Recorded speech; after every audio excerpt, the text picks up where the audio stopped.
Stars, an essential crafting material for mages, a powerful projectile for rangers, and a blessing for players in a desperate time of need. Now, imagine the power a player could wield if they could control fallen stars at will.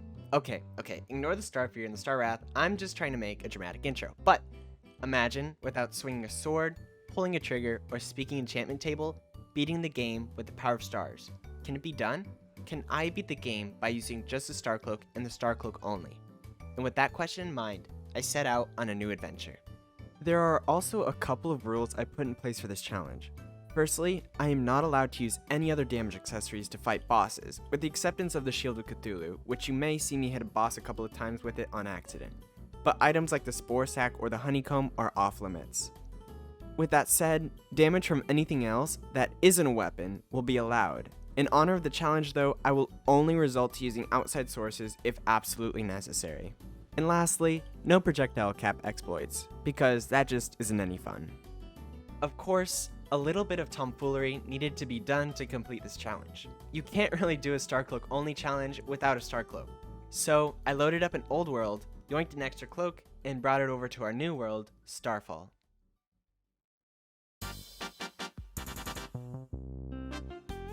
Finally, with the challenge underway, I could begin gathering materials. My main goal before fighting any bosses was to gear up as much as possible. In fact, now is an excellent time to explain my strategy while I build some beautiful real estate that is totally up to OSHA code. See, the Starcloak is a hard mode item that is dropped from mobs called mimics. They resemble lootable chests, but they are actually vor enthusiasts. Upon death, they can drop a plethora of items, but most importantly, they can drop the Starcloak. This accessory will rain down 3 stars every time the player is damaged. There are a couple of important traits about these stars. Firstly, they do not track enemies. The stars only fall within some predetermined proximity of the player. If an enemy is to hit me, the stars are not guaranteed to hit. However, there is no cooldown on the cloak. Every individual hit from an enemy procs the star cloak, meaning that although stars are not 100% accurate, I can rain down enough to eventually obliterate the target. And most importantly, the stars can ignore up to 25 defense from all enemies. This means that I can chew through bosses in no time if I set myself up in an ideal position.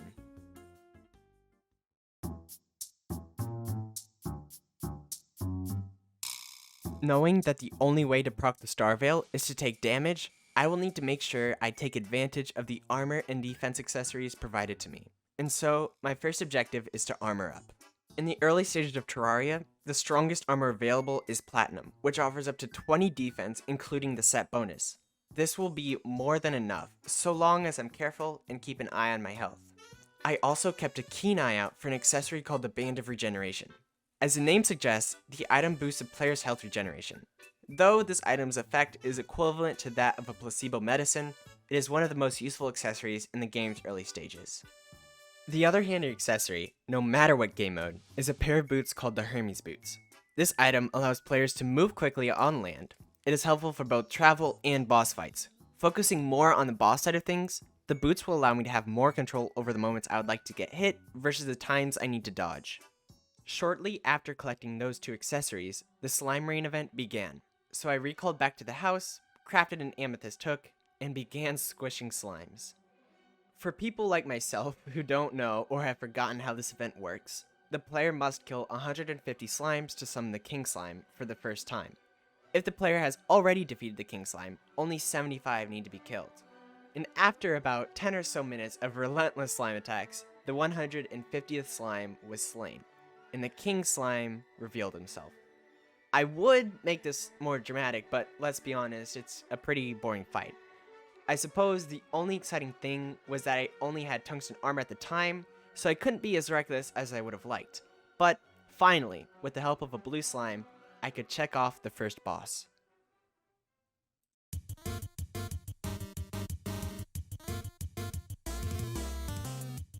After that fight, I saw that the nurse had recently moved in.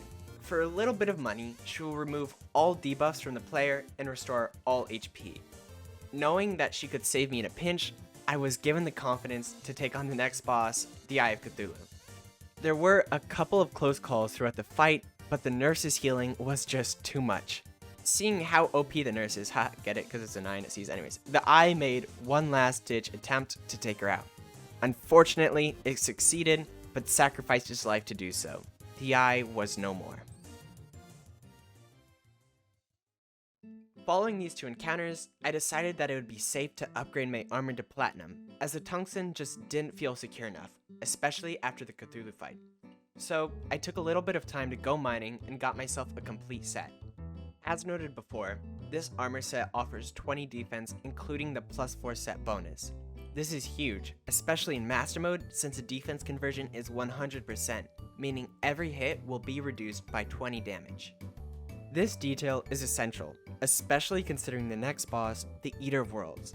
An expert and Master Mode difficulty, every segment of this boss shoots what's called Vile Spit at the player. This is a projectile that can be easily dodged or destroyed. However, there is a lot of it, and the only weapon I have can only be used when I get hit, which means destroying these projectiles is not really an option. Because of this, I knew I'd be getting hit quite a bit, hence why having a good armor set is essential. I needed to be able to get hit, but also not allow myself to get too low. This is going to be an interesting fight.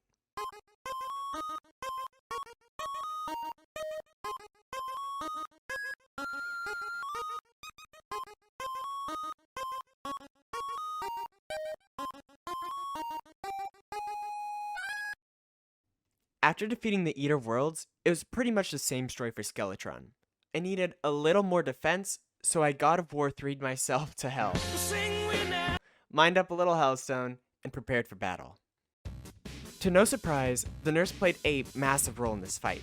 Without a way to proc the Star Cloak from an enemy that isn't the boss, I have to throw myself headfirst into them until they are defeated. In turn, I need lots of healing. But finally, after about 4 minutes, and with professional timing might I add, I brought down Skeletron. Woo! Perfect timing. Wow.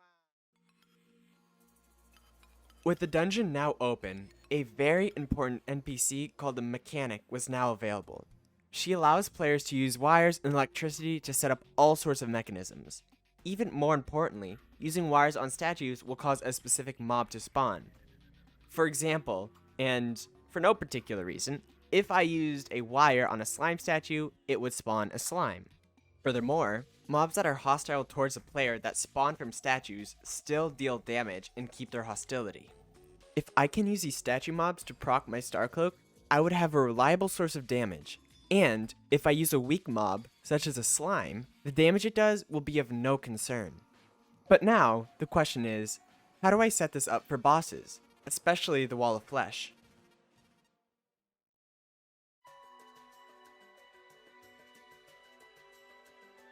At first, I decided that the strat I used for Skeletron might work for the wall. It didn't. The Hungry, which are the little bundles of joy that plaster the wall's face, dealt too much damage. I'd have to find a reliable way to use my Star Cloak. Luckily enough, a stroke of genius rushed over me.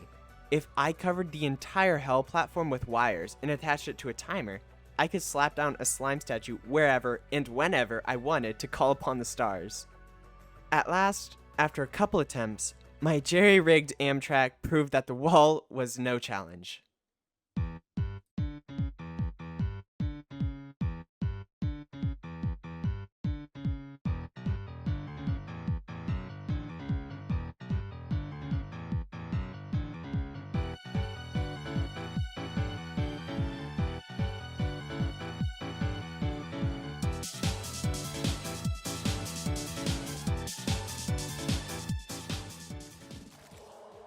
Easy, bro. Let's go.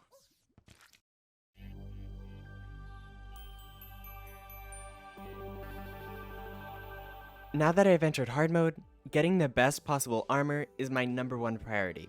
See, when a player enters hard mode, the world's difficulty is increased, which means mobs that used to do no damage and have little health came back much stronger. Because of this, I need to ensure that my armor level is high enough to continue face tanking attacks in order to rain down stars. So with that in mind, I broke a couple of demon altars. They spawn high tier ores. Actually, I kind of went in depth about that in my last video, so if you haven't seen it, you should check it out. But anyways, I began my grind for titanium armor. As always, I'll skip this process since it's pretty boring, so long story short, I got the armor. After donning the titanium gear, I began to plan out my strategy for the mechanical bosses. Here's what I had in mind. Relogic recently released a new biome called the Aether with their 1.4.4 update. The biome mainly introduced new quality of life aspects through a liquid called shimmer. When a player tosses an item into it, the shimmer can transform or disassemble the item. This isn't what we're interested in though. See, there's one more noteworthy aspect of the shimmer, and that is that it can deflect stars. But we're gonna have to take one step back to get the full picture. Remember the slime statue? That is going to be the key to defeating nearly all of the Hardmode bosses. By situating myself in a closed area with the slimes, I can rain down as many stars as I want. However, there's one issue: hit priority. Essentially, if the player is hit by a mob, that mob gets put on top of a list called hit priority. This means that if another mob comes up and hits me at the same time as the first one, the first mob's damage is the one that will count. If the first mob is defeated though, they are removed from the list and the second mob will now gain priority. Now, what is the issue between hit priority and slimes? Well, if I accidentally squish the slimes currently damaging me while fighting a boss, there's a chance that the boss will gain number 1 priority and begin damaging me instead, and that's a big no-no. This is where the shimmer comes into play. By deflecting the stars right before they hit the slimes, there will be no chance for accidental slime squishing, and will ensure that the boss cannot damage me. With that plan in mind, I constructed a shimmer arena, crossed my fingers, and summoned our first victim. And let's go. Alright. Fingers crossed that this works. But yeah, this is the strat. We just stand here, and I really hope... Oh, let's go! The iframes are working! And to my surprise, the plan actually worked. I genuinely didn't expect the Skeletron Prime fight to be this straightforward. It wasn't able to hit me the entire battle. Another bonus of the shimmer arena is that the fallen stars hit twice. I really wish I had a DPS meter to show how broken the strategy is. And to be frank, this is pretty much how every fight went. Spare the Moonlord. The twins were a little hesitant to position themselves on top of the shimmer, but I eventually defeated them right before daytime. That should be it. Let's go! For the destroyer, I actually had to relocate the slime box since it was too close to the ground, and the probes were able to damage me, possibly because they operate on their own hit priority list. But the change in scenery brought down the destroyer in no time. It's the same story for Plantera as well. I just had to slowly lure her back to the slime box since she will despawn if the player runs too far away. This fight did spook me a little though. I noticed that the shimmer puddle sometimes let some stars leak through and hit the slimes, which let Plantera sneak in a couple of hits on me. Luckily though, the stars were able to bring her down first. Lo and behold, the golem stood no chance either. With a little Hoik magic, I could bring the golem outside of the jungle temple to the slime box. It would have been a lot easier to make the box inside the temple, but that ability was unfortunately taken away in the Labor of Love update. Either way, the strategy worked well. So well, in fact, that I decided to farm the golem to stock up on potions as well as sellable loot. And with the golem out of the way, that meant that the last boss between us and the Moonlord is the Cultist.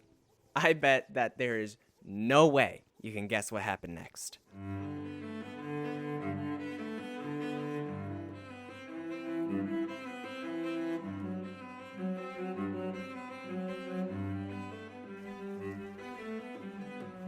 Bet you never saw that coming.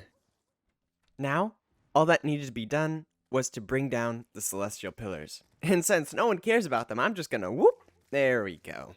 We're finally at the climax of our story. One more pillar stood between us and the wrath of the Moonlord. Even though the minions put up a good fight, the celestial pillar simply didn't stand a chance against the stars. Quickly, I hurried back to the shimmer arena. If the Moonlord functioned like all the other bosses, this challenge would have no peak at all. It would be so boring, so bland. If only Relogic was on my side, there would be so much more content to unpack, so many dumb strategies to try. And with all of that in mind, I totally obliterated the... Thank you, Relogic. See, there's one vital piece of information that I overlooked. That entire priority list, well, the Moonlord has his own. He creates a totally separate list that only he and his projectiles can be a part of. So this means that the slime strategy is now totally obsolete. I needed to find a reliable way to dodge or neglect the Moonlord's attacks. So I thought of a strategy, and I gave it a try. And then another, and another. Nothing was working. I was desperate at this point. I honestly didn't know what to do. All I could think of was a strategy I used for the musket challenge, a train track across the entire world. Using this strategy would allow me to take my time with the fight.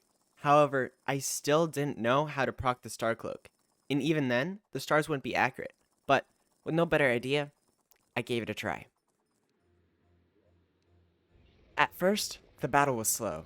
With no clear objective or win condition, I just wasn't certain about how I wanted to go about this fight.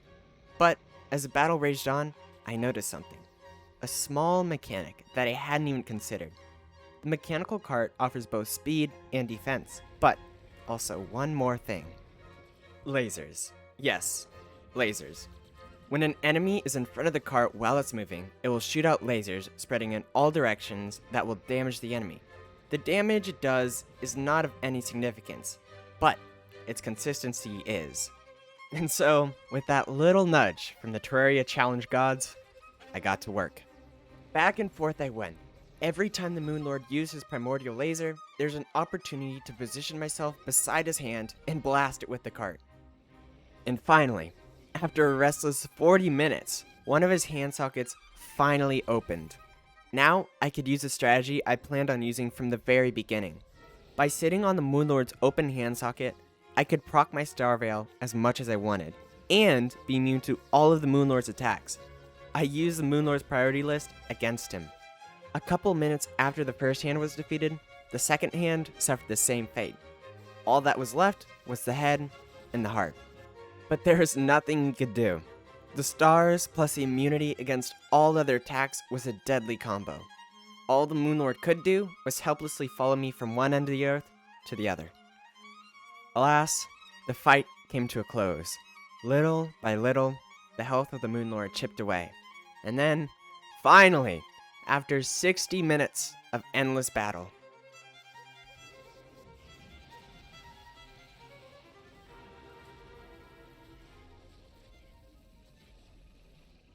that challenge was tough, and to be honest, I feel like there could have been a more legitimate way to beat the Moonlord, but I was happy with what I accomplished, and I hope you enjoyed watching this journey. Thanks for watching.